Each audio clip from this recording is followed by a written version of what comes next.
Let them know where you're from, Flint Town. Let them know where you're at, Flint Town. That's right. The DALO Urban Podcast.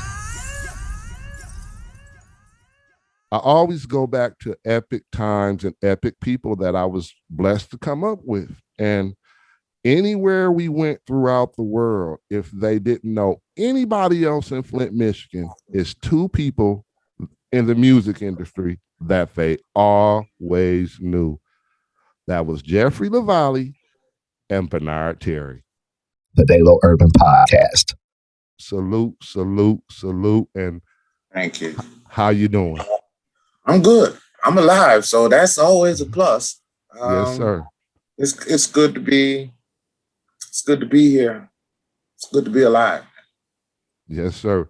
We glad to have you, man. We're glad to have you right here at the DALO Urban Podcast. And man, I'm gonna jump into it because you got so many things. It's so many things you've done. It's so many things you've done, fam. And I'm just like, man, but it all started in Milwaukee, Wisconsin. Am I correct? That's my home. Yes, sir. Born and raised. I lived there until I was 18, then I moved to Flint. And you moved to Flint. And the first church you started playing for down in Milwaukee, was it Emmanuel? Church of God in Christ. Yes, sir. Okay. I started when I was 5 years old. Wow. At Emmanuel. And I started directing the choir, the kids choir, when I was 7 years old. Wow. So I've been doing this for a long time. Long time. And I see your first recording was at the age of 14. Yes. And who was Wisconsin Community Choir.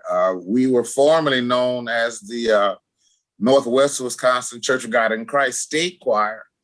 But because of some difficulties with our bishop when we got ready to record, and the two choirs from both sides of the state had merged together, we just changed our name to the Wisconsin Community Choir, and we were signed to Creed Records in 1967, and that's when I did my first project.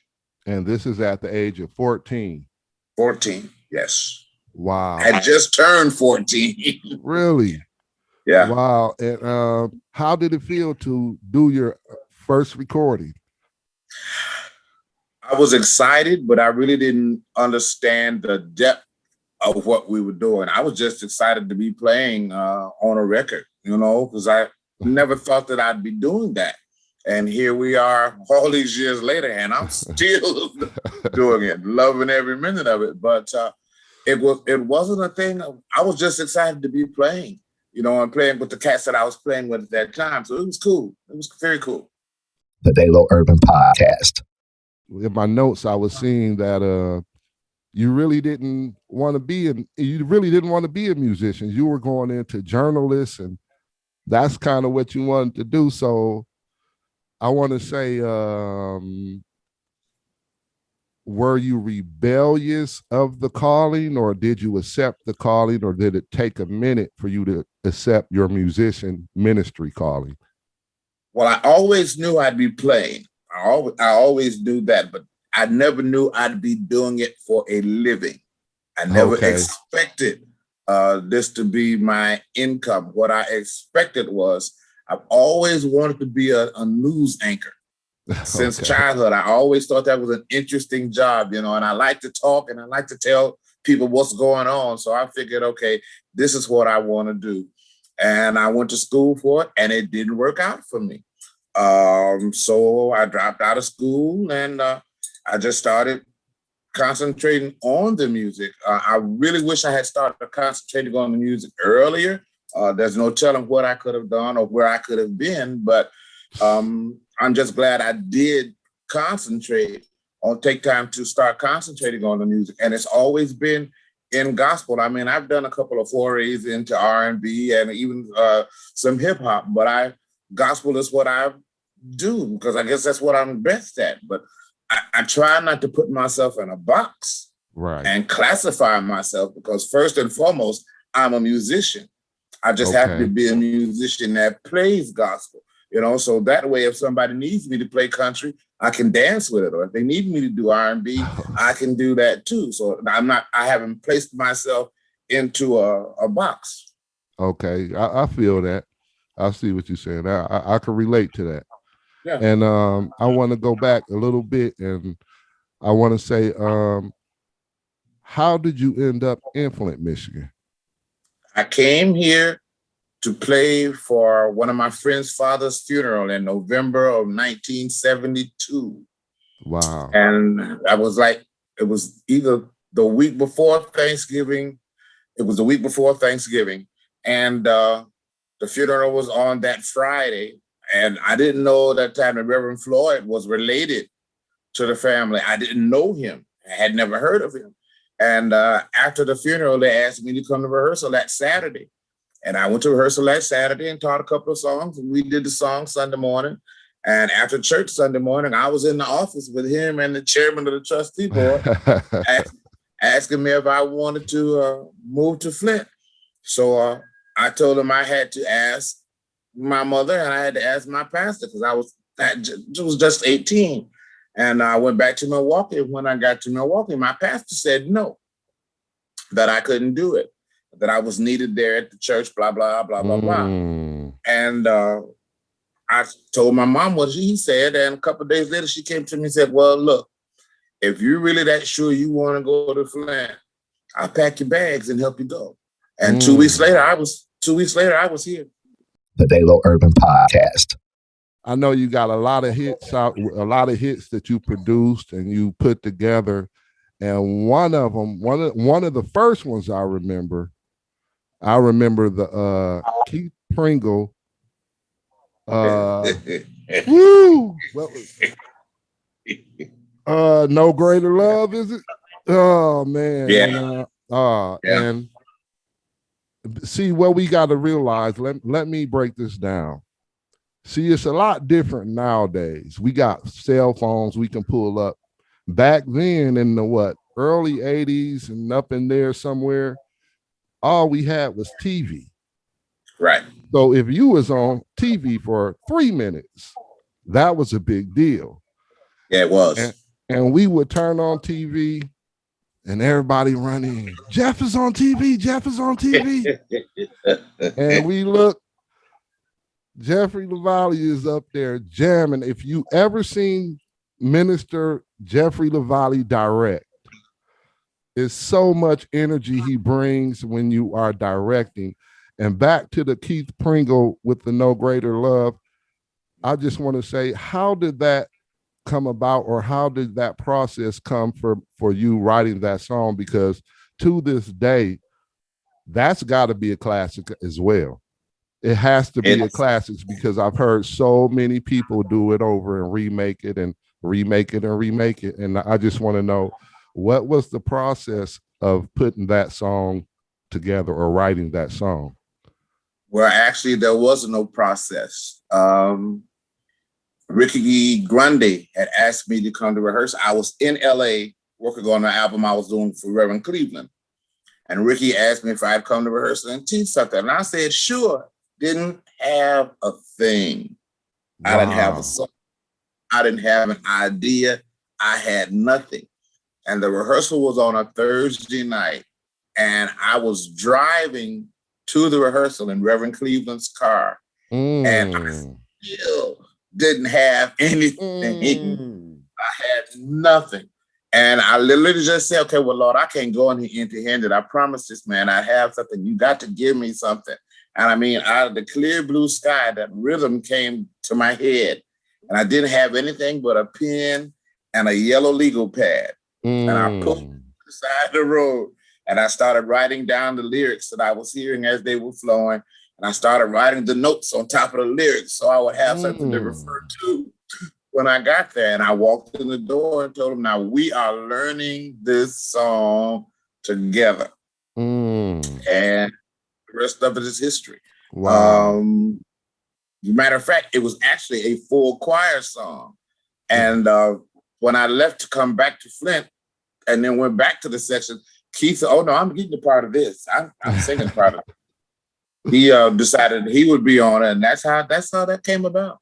Man, that was a monster hit. Monster hit. I still to this day, it was just so, I don't know, just the chords and everything that you put together in that is just, you feel it soon as it comes on. You know what I'm saying? And it's crazy how you just said it came about, because you would have thought that it took, you just said it really just hit you. You know what I'm saying? Yeah. Wow. You would have thought that I spent days and days and days Right. working on it, but I only spent minutes because I was actually late for the rehearsal trying to get it finished. Wow. But I got it finished in the car and drove on in. The DALO Urban Podcast. What was it like working with the Reverend James Cleveland? Because these are like classics in the gospel industry that you've been a part of. Everybody told me when they found out I'd be working with him, oh, he's one of the meanest people that you could ever work for. He ain't gonna let you do nothing, and you're gonna just be sitting there, you're gonna be like a flunky. James Cleveland was the nicest guy I ever worked for. He picked me up from the airport and he said, I hired you to produce this session, and that's what I expect you to do. Now, are you hungry? And that was the only conversation we had regarding that project. He never stepped in the rehearsal unless it was for him to sing. He never said, well, I don't like this, change that, do this, do that. He let me do anything, to the point where after the session that evening was a live session, Rodina Preston, Billy Preston's sister, and Edna Tatum came to me after the session and said, okay, what did you do to him? And I'm like, I beg your pardon? What did you do to him? I said, I didn't do anything. He said, we have been working with Reverend Cleveland for years, and we've never seen him not let anybody else do everything. He normally steps in and does something, if it's not but a little. And I told him, well, all I did was give him what he asked me to do. Our next discussion of that session after the airport pickup was the day after the session, when he was giving me my check to come home. Wow. That's amazing. The DALO Urban Podcast. We talking about artists that have classic hits to this day that you've been a part of. So that's why I'm, just imagining and just wanting to know, how was it just working with these Tramaine Hawkins, or being the minister of music for the Road Band? That was probably one of the highlights of my life. She knew what she wanted. She knew what she heard. Everything had to be a certain way, and it wasn't that she had a diva attitude or anything. She was wonderful people to work for. Through her, I got a chance to get close to the family and to her kids, to Walter, to Ed, to Lynette. I got to be close to these people and get to know these people. I got to work with, I've been working with Michael Wright pretty much all my life, but I didn't know him on that level. Then I got a chance to meet Jonathan and work with Joel. Joel, to this day, even after his death, is probably still one of the greatest drummers that ever lived in gospel or any other genre of music. Joel is one of the best. So I got a chance to work with these people on a regular basis. And we weren't just road buddies. We became friends. And I think that's what made the difference of it, even with working with Tramaine.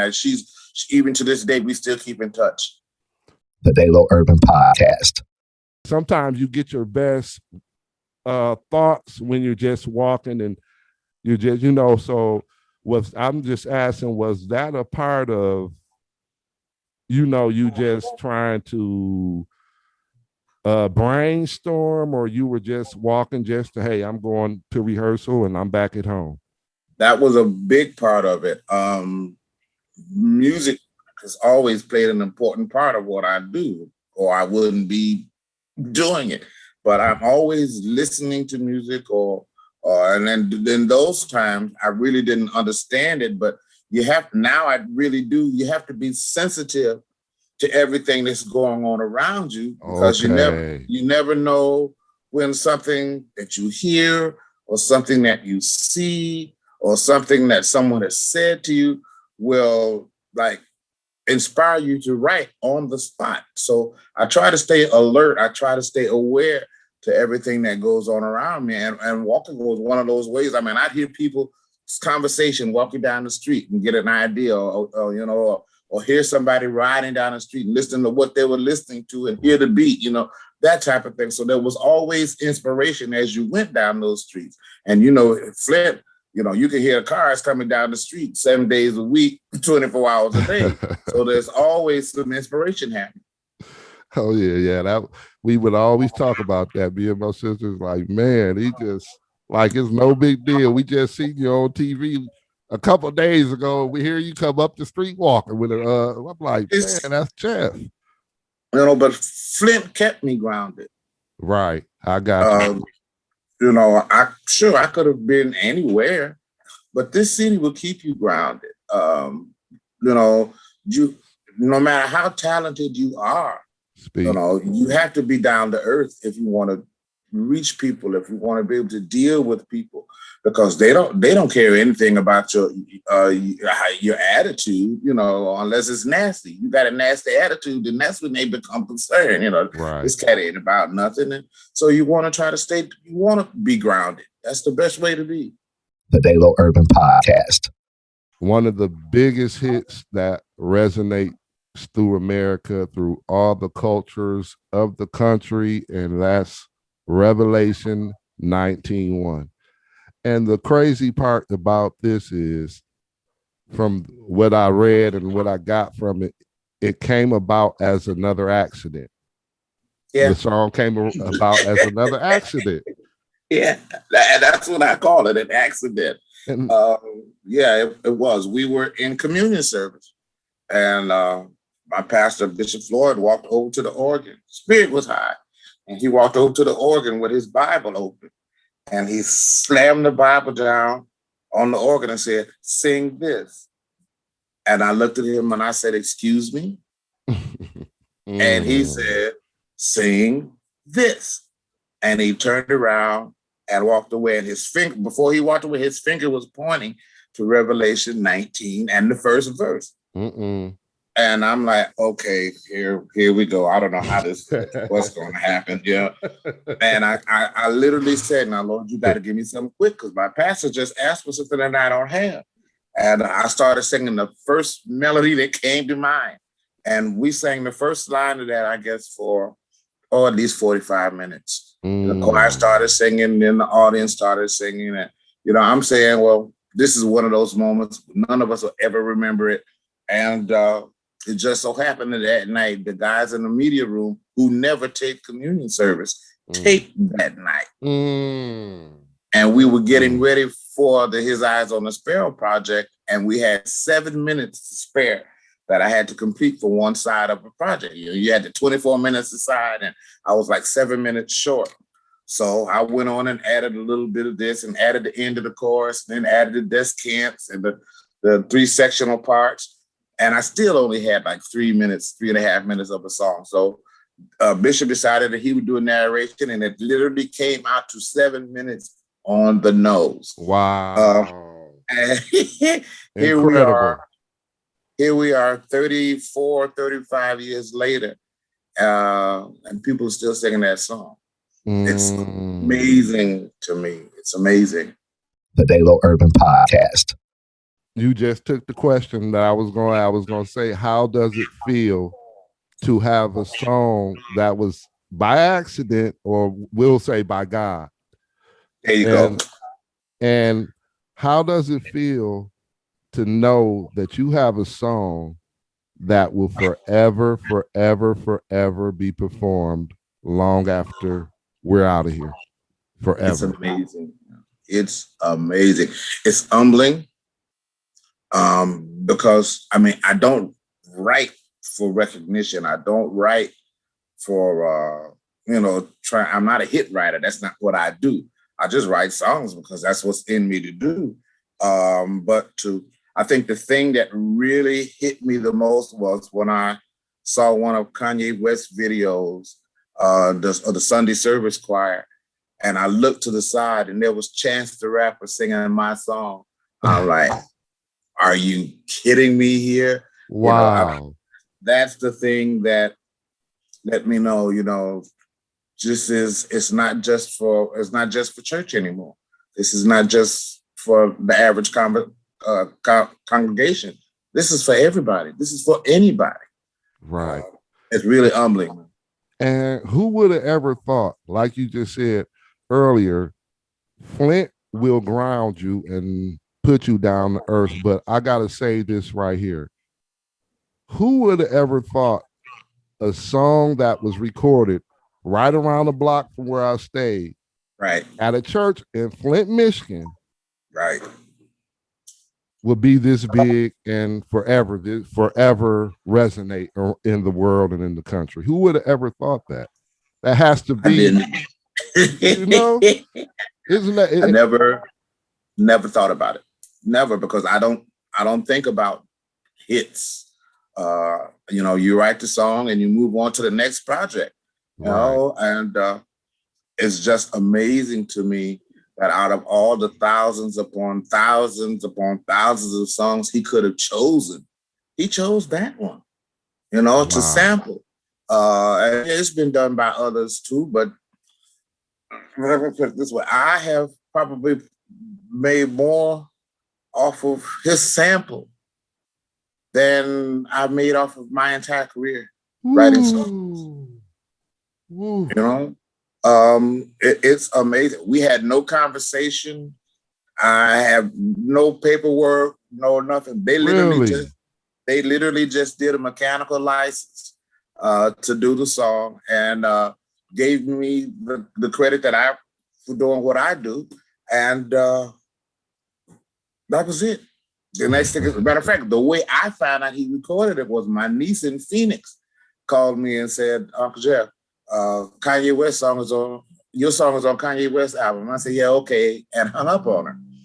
And a few months later, I got another call from someone else that had heard it, and that's how I found out.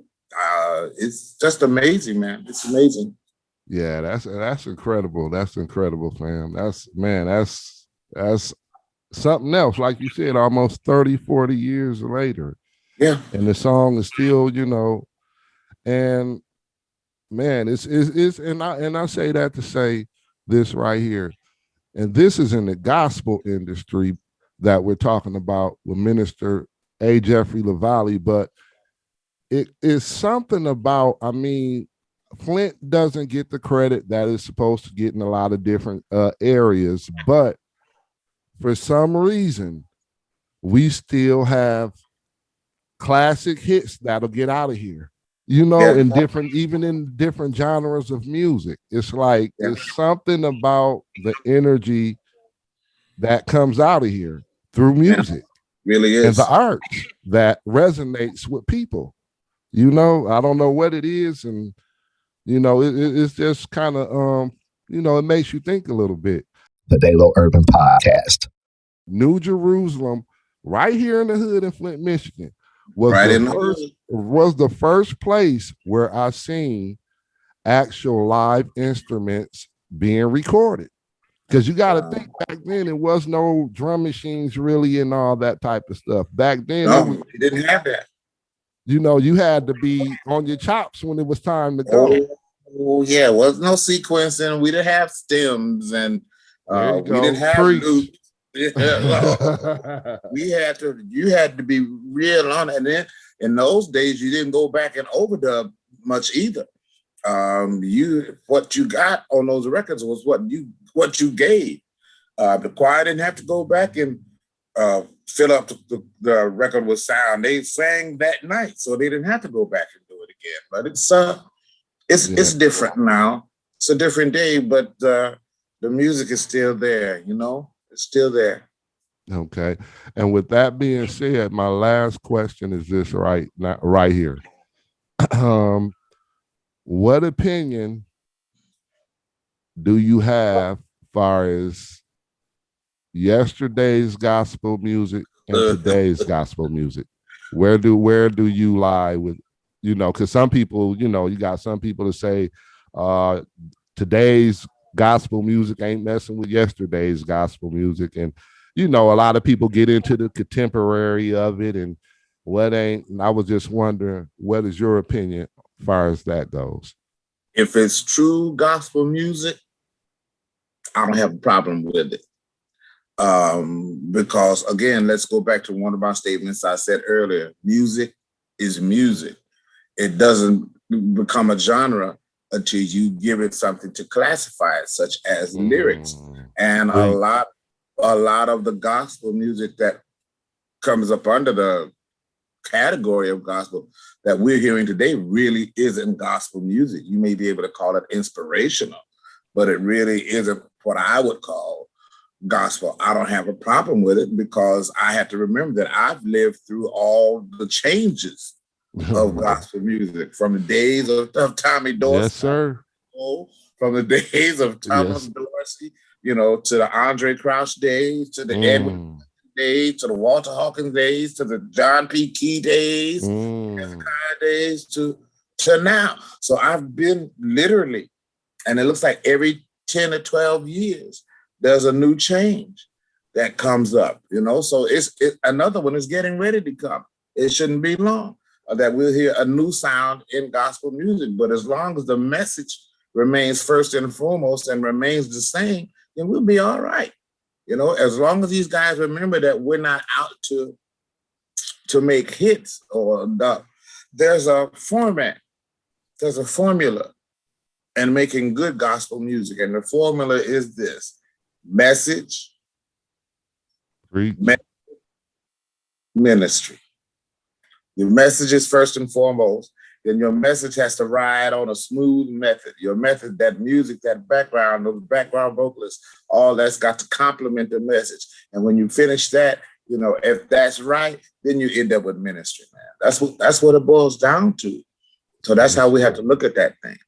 Yes, sir. You heard it right from the minister, the pioneer from Flint, Minister A.Jeffery Lavalley, right here on the DALO Urban Podcast. I want to say I appreciate your time for giving this interview. And I want to say, you know, salute again.